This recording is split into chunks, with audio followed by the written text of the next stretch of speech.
트럼프 대통령이 이르면 올 가을 김정은 위원장과의 정상회담을 추진하고 있다는 보도가 나왔습니다. 네, 반면 동맹인 한국과 충분한 협의 없이 훈련 축소 카드를 꺼내면서 미국 내에서도 한미 동맹을 흔들 수 있다는 비판이 나오고 있습니다.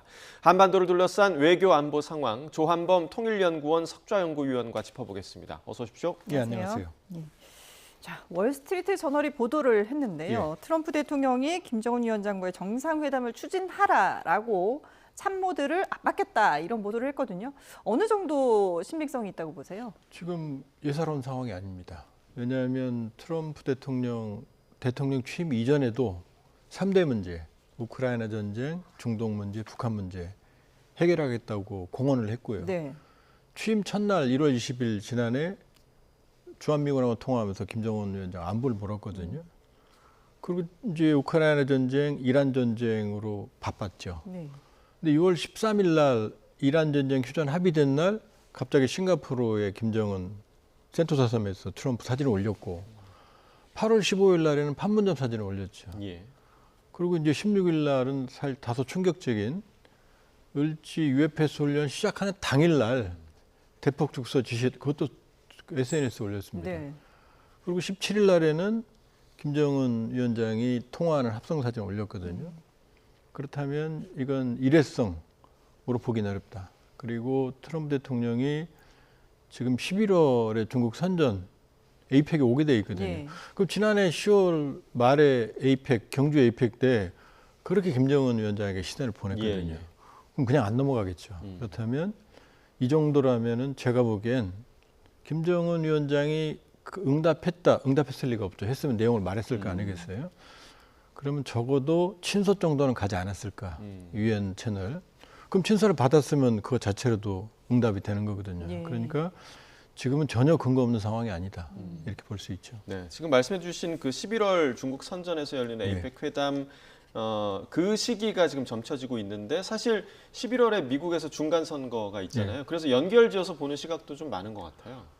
트럼프 대통령은 이제 중간 선거에 올인을 하겠지만 그거 끝나도 본인이 주연이 되는 리얼리티 쇼는 끝까지 할 거예요. 그러니까 중간 선거에 영향을 미치면 좋겠다고 판단하겠지만 네. 만일에 중간 선거가 지금 예상대로 재미를 못 보면 오히려 더 할 수 있죠. 중간 선거 이후에 본인이 주연이 되는 미국 국내 정국을 주도할 수 있는 대내외적인 리얼리티 쇼. 그게 김정은만큼 좋은 카드가 없거든요. 네. 그러니까 중간 선거에 개의치 않을 거다. 그리고 중간 선거 이전에 지금 그 윤곽이 드러나지 않을 수도 있거든요. 그러니까 저는 중간 선거와 관계없이 트럼프 대통령이 만날 의지는 강한 것 같다. 이렇게 보고 있어요. 예. 그러니까 이 만남을 추진하기 위해서 앞서서 언급하신 그런 쭉 내용들이 큰 그림을 이제 트럼프 대통령이 그리고 네. 어떻게 보면 한 행동들이라고 볼 수 있을 텐데 최근에 그래서 그 SNS에 앞서도 이제 언급을 해주셨지만 김정은 위원장과 뭐 회담하는 사진을 올리거나 아니면은 합성한 부분인데 그 영상을 저희가 좀 화면을 준비한 게 있거든요. 좀 보여주시겠어요? 그러니까 헤이 도널드 우리 괜찮지라고 하는 그런 모습이 묘사가 돼 있기도 했는데 이런 부분들이 모든 게 다 의도를 가지고 이렇게 SNS에 올렸다라는 말씀이신 거죠? 모든 게 의도가 있죠. 그리고 그 의도가 지금 8월 15일부터 16, 17, 3일 연이어 이어지고 있거든요. 네. 그렇다면 전혀 근거 없이 저러진 않을 거다. 즉흥적으로 저렇게 SNS에 올린 건 아니다. 그래서 저는 친서 전달 가능성을 높게 보는 거고 네. 그렇게 보면은 지금 트럼프 대통령 입장에서는 지금 만나려는 의지는 분명해 보인다. 그리고 2018년으로 시계추를 돌려도 그때 북미 정상회담이 개최된 결정적인 동력은 문재인 정부의 중재 역할도 있었지만 한미연합훈련 중단이었거든요. 이번에는 사실 아마 역사상 저런 전례를 찾기 어려울 거예요. 연합훈련 하려고 그러면 1년 전부터 기획을 하고 몇 달 전부터 병력이 이동을 하거든요. 물자가. 그러니까 이미 시작이 된 상황에서 대폭 축소를 지시했거든요. 그러니까 주한미군도 몰랐고 우리도 몰랐고 그다음에 미국 내부의 국방부 스텝도 몰랐을 거예요. 그 얘기는 그 정도의 파격적인 조치를 취했다는 얘기는 그냥 심심풀이를 한번 던진 카드가 아니죠. 그렇다면 김정은 위원장을 견인하기 위한 사전에 충분한 기획된 의도라고 볼 수가 있죠. 물론 우리가 보기에는 급작스럽지만 트럼프 대통령 입장에서는 이 정도 카드는 던져야 나올 수 있다고 판단해서 가능성이 있죠. 네, 파격적인 카드를 던졌고 앞서 이제 친서가 전달이 됐을 가능성이 높다. 네. 그리고 북한 입장에서는 친서를 받은 것만으로도 메시지가 될 수 있다라고 얘기를 해주셨는데 실제로 북한에서 좀 어떻게 반응할 거라고 좀 예상을 하세요? 지금 이제 2019년 6월 말 하노이에서 김정은 위원장이 정치적 실패를 맛봤죠. 합의를 못하고 네. 60시간이나 기차 타고 갔는데 다시 빈손으로 왔거든요. 그러니까 이번에 안 나올 거다 이렇게 생각할 수도 있지만 네. 지금은 김정은 위원장으로서 나쁜 카드는 아니에요. 왜냐하면 어차피 비핵화 논의는 안 할 거거든요. 그렇다면 트럼프 대통령에게 줄 선물은 뭐냐면 지금 이 상태에서 북핵 개발을 중단하는 겁니다. 2018년에도 그랬어요. 네. 비핵화를 하겠다는 게 아니고 핵 개발을 중단한 자발적 모라토리엄. 우리 핵실험 안 한다. ICBM 발사 안 한다. 풍계리 폭파한다. 핵실험장. 비확산 안 한다. 요거는 군축이거든. 중단이거든요. 그러니까 요 중단을 주면 트럼프 대통령은 미국에 이렇게 말할 수 있거든요. 미국이 안전해졌다.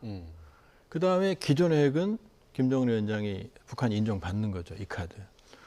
또 하나는 김정은 정권 입장에서 지금 제일 큰 딜레마는 한반도 이국가론, 적대적 이국가론을 지금 던져놨는데 북한 주민들에도 선전을 못하고 있고 우리 정부도 받을 수 없거든요. 근데 트럼프하고 만나서 국가 인정받고 국경선 확정하고 그래보면 넘어가거든요. 그다음에 나와서 합의를 못 본다 하더라도 지금 김정은 위원장 입장에서는 시진핑 만나, 푸틴 만나, 네. 이어서 트럼프 만나면 성과가 없어도 믿을 게 없죠. 자기의 정치적 위상을. 예. 그러니까 저는 나올 가능성도 있어 보인다. 뭐 무조건 과거에 한번 당했으니까 안 나온다. 제가 보기에는 오히려 김정은 위원장에게 지금은 꽃놀이 패인 상황일 수가 있어요. 예. 그러니까 세계 주요 국가 정상들과 만나는 그림을 보여준 것만으로도 김정은 위원장에겐 득이라는 그런 그렇죠. 말씀이신데. 예, 예. 네, 그러면 이제 뭐 혹시라도 김정은 위원장이 뭐 즉각적으로 답을 하지 않는다거나 좀 반응이 미지근하다거나 이랬을 때 중국을 활용할 가능성도 제기가 되고 있는데 9월에 지금 시진핑 주석이 미국을 방문을 하잖아요. 이때 중국에게 뭔가 좀 역할을 요구할 가능성도 있을까요? 지금 트럼프 대통령이 SNS 올릴 때 이재명 대통령의 좀 비판적인 입장을 네네. 보였잖아요. 지금은 트럼프 대통령은 본인이 주연이 되는 탑다운 방식, 직접 북미 직접 대화를 선호합니다. 네. 왜냐하면 중국의 입장에서는 북미 대화는 달갑지 않거든요. 왜냐하면 북미 대화는 그 최종 엔드 스테이트, 최종 목표는 관계 개선이거든요. 예. 그러니까 북미 관계가 좋아지면 결과적으로 평양에 미국 대사관이 온다는 얘기거든요. 이건 중국으로서는 좋은 그림이 아니죠. 그러니까 2018년 때도 하노이 결렬 이전에 김정은, 시진핑이 4번이나 만납니다. 그건 뭐냐면 사전에 조율을 하는 거죠. 중국의 이해관계를. 네. 따라서 중국이 적극적으로 북미 관계를 중지할 이유가 없다. 아. 중국으로서는 자기 영향권에 묶어두는 게 좋거든요. 예. 이미 김정은은 푸틴과 지금 삐져나갔거든요. 그 사이가 나빠졌고 다시 회복하는 상황인데 예. 여기 미국까지 개입시켜준다? 그럼 중국의 영향력이 줄면 줄지 늘진 않잖아요. 네. 전 중국 변수는 결정적이지 않다. 이렇게 볼 수 있어요. 예. 앞서 그 한미 연합훈련 축소 관련해서 트럼프 대통령이 김정은 위원장에게 이제 메시지를 보내는 것이다 이렇게 좀 분석을 해주셨는데 이와 관련해서 이 훈련 축소를 언급하면서 우리 정부가 이란 문제에 도움을 좀 거절했다라고 트럼프 대통령이 밝히기도 했는데요. 직접 함께 좀 들어보겠습니다. When I called recently the president of South Korea, who I like, but I called him, I said, would you like to give us a little hand? We don't need help with Iran, but if you'd like, give us a hand with Iran. He said, no thanks. You're not going to help us on a very easy military operation in Iran? That's strange. No, we'd rather not get involved. 네, 실제로 지금 사실 이 훈련을 이렇게 갑자기 축소하는 게 쉬운 일이 아닌데 실제 지금 훈련 축소 움직임이 구체화하고 있는 것 같아요. 이미 구체화하고 있죠. 예. 왜냐하면 지금 브런슨 사령관이 국방부를 찾아갔고 예. 그리고 일부 이제 훈련들, 야외 기동 훈련들, 그다음에 반격 훈련들. 그러니까 사실 말씀드리면 완전히 파행입니다. 왜냐하면 기본적으로 정무적으로 한미연합훈련을 중단할 수는 있습니다. 예. 그러나 어느 경우든 전투태세 유지하기 위해서는 군사적으로 보면 정무적 차원과 군사적 차원은 나눠봐야 되는 거고 예. 군사적 차원으로 보면 한미연합훈련 해야 됩니다. 안 하면 안 돼요. 군인들이 전쟁 안 하면 전쟁 못 하는 거죠. 거기다 지금 시작되는 날 지금 저걸 던져놨으니까 지금 현장은 엉망일 거예요. 그리고 그렇다면 이제 어쨌든 미국 최고사령관이 트럼프 대통령이니까 명령은 들어야 되는 거죠. 예. 네. 그러니까 모든 부분에서 지금 혼선이 있을 거고 또 하나 유감스러운 건 뭐냐면 그렇다고 해서 뭐 미국에 대해서 북한에 대해서 좋은 시그널이다 이럴 수도 있지만 우리 입장에선 이번 훈련을 해야 돼요. 왜냐하면 전시작전권 환수를 위해서는 조건에 기초한 작전권 환수고 네. 그 지금 완전 운영 능력 FOC가 끝나가는 단계고 이 훈련을 해야만 여기서 조건에 기초한 능력들이 확인이 되고 검증이 되는 거거든요. 예. 그럼 마지막 단계 FMC 완전 임무 수행 능력을 검증하면 이제 끝나는 거거든요. 예. 근데 이걸 지금 안 해버리면은 모든 게 파행으로 가버리면은 일단 우리 대비태에서도 문제가 있는 거고 전작권 환수에도 지장이 있는 거예요. 네네. 그러니까 이건 트럼프 대통령이 한미와 충분한 협의가 없었다가 아니라 아예 없었던 겁니다. 아예 없었고 동맹에 대한 사실은 무례인 거고요. 네. 미군도 당혹스러운 거죠. 그러니까 지금 현장은 제가 보기에는 상당한 혼선이다. 그럼 파행적인 훈련은 불가피하다. 그러면 이건 군사적인 측면에서는 막대한 손실이고 여러 가지 면에서 사실은 준비되지 않은 본인은 뭐 여러 가지 전략적 셈법이 있겠지만 실제적인 한미연합 대사나 군사적인 작전 교류를 봤을 때는 사실 졸속한 판단이라고 볼 수가 있어요. 예. 지금 전시작전권 얘기를 해주셨는데 사실상 진짜 말씀하신 것처럼 우리로서는 이 문제를 마지막 최종적으로 이제 시험해 볼 수 있는 그런 훈련인 거잖아요. 근데 이렇게 일방적으로 축소하라고 요청을 했고 실제로 이제 우리도 그걸 축소할 수밖에 없는 그런 상황이 되는데 그럼요. 예. 예. 그 부분에 대해서 우리로서는 어떤 또 입장을 밝혀야 되는 건가요? 그러니까 트럼프 리스크죠. 왜냐하면 지금 트럼프 대통령의 리더십은 동맹 피하고 비례 전혀 없어요. 예를 들어서 지금 오만과 이란이 호르무즈 해협을 동시에 통제하거든요. 예. 동쪽 부분은 이란이, 서쪽 부분은 오만이거든요. 그래서 이란과 오만이 특히 이제 이란이 계속 오만과 협상을 하거든요. 호르무즈 통제권을 위해서. 근데 오만은 미국의 준동맹이에요. 동맹은 아니지만 오만의 군사기지 사용권을 가지고 있고 네네. 그다음 오만은 그동안 미국에게 적극적으로 협력해 왔거든요. 근데 마음에 안 든다고 오만을 폭격할 수 있다고 말하잖아요. 그게 트럼프 리더십인 거거든요. 그러니까 우리의 전략적 이경계나 우리 동맹을 배려한 전혀 배려하지 않은 이번에 선택이고 그렇다고 보면은 우리로서는 이건 현실이죠. 뭐 이걸 뒤집을 수가 없잖아요. 네. 그럼 여기에 맞춰야 되는 겁니다. 예. 그러니까 일단은 연합훈련을 조정할 수밖에 없고 예. 그렇다면 이제 북미 대화가 진행될 가능성이 있어 보이거든요. 그렇다면 이 과정을 어떻게 활용하느냐. 근데 이게 우리 숙제로 남은 거죠. 예. 그러니까 이재명 정부 입장은 북핵에 대해서는 현실론입니다. 이번 8.15 경축사에서도 완전한 비핵화라는 표현을 안 썼어요. 북핵 고도화를 멈춘다. 일단 중단하라. 왜냐하면 내버려두면 계속 고도화되니까요. 네. 우리가 완전한 비핵화 계속 떠준다고 해서 하는 것도 아니거든요. 그러니까 일단 멈추자. 그다음에 전쟁을 끝나기 위한 종전협정, 정전을 요 두 가지 카드를 던졌거든요. 그렇다면 지금 피스메이커, 페이스메이커 표현은 뭐냐면 지금 우리가 할 역할이 없어요. 북한이 우리 인정 안 하니까. 그러니까 우리는 여권 조성하겠다. 예. 이게 현실론이에요. 기분 좋은 건 아니지만 네. 알았다 너네들이 해라. 북미가. 그 다음에 북미가 협상을 하면 이제 우리 입지가 생기거든요. 결과적으로 예를 들면 북미가 합의해도 우리가 연루되는 거고 또 트럼프 대통령은 지도는 안 내거든요. 나중에 보상이나 이런 거는 우리가 들어갈 수밖에 없거든요. 예. 이제 그런 입장이거든요. 그러니까 일단 물꼬를 트면 우리가 이제 여지를 보는 거죠. 근데 이제 악마는 디테일이 있다고 여기에 이제 문제가 있어요. 왜냐하면 말씀드렸지만 북핵을 여기서 중단하는 거는 북한으로서는 비핵화가 아니고 개발 중단입니다. 예. 그리고 미국과 합의를 해버리면 기존의 핵을 완전히 보유받을 가능성, 위험성이 있죠. 두 번째는 지금 종전협정 같은 경우를 만일에 트럼프가 한다고 그러면 지금 트럼프는 그걸 노릴 수도 있어요. 이란 전쟁 못 끝냈죠. 우크라이나 전쟁 못 끝냈잖아요. 그럼 53년 7월 27일 날 정전협정인데 지금 거의 한 70년, 80년 돼가잖아요. 그럼 이걸 종전협정으로 해버리면 내가 80년 된 전쟁을 끝냈다 이렇게 선언할 수 있거든요. 근데 이 안에 평화협정이나 지금 정전협정에는 제1항이 DMZ입니다. MDL, 군사분계. 영토가 제일 중요하거든요. 네. 모든 평화협정의 1항은 영토거든요. 근데 이거를 지금은 군사분계선이니까 문제가 없는데 만일에 종전협상, 평화협상으로 가버리면은 이걸 북한이 이렇게 얘기할 가능성이 있거든요. 영토로 하자. 그다음에 지금 군사분계선을 국경선으로 하자. 그리고 트럼프 대통령이 합의해버리면 남북이 이국이 되는 거거든요. 네. 그러니까 악마는 좀 디테일에 숨어 있어요, 여기저기.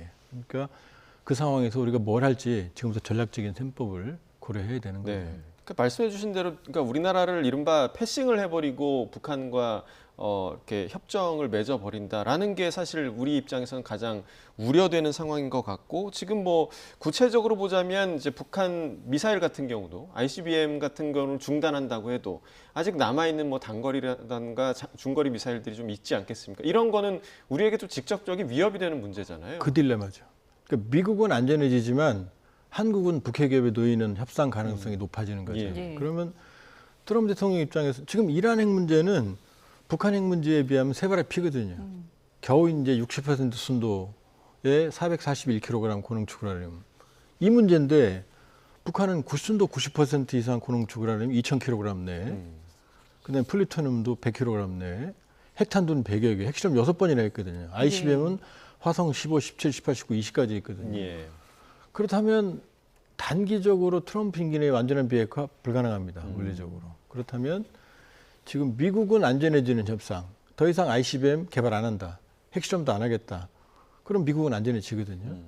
그러나 지금 말씀하신 화성 지금 K-23, 예. 24, 25 순항미사일 한반도 전역을 공격할 수 있는 전술핵 운용 부대는 이미 실전 배치가 됐거든요. 예.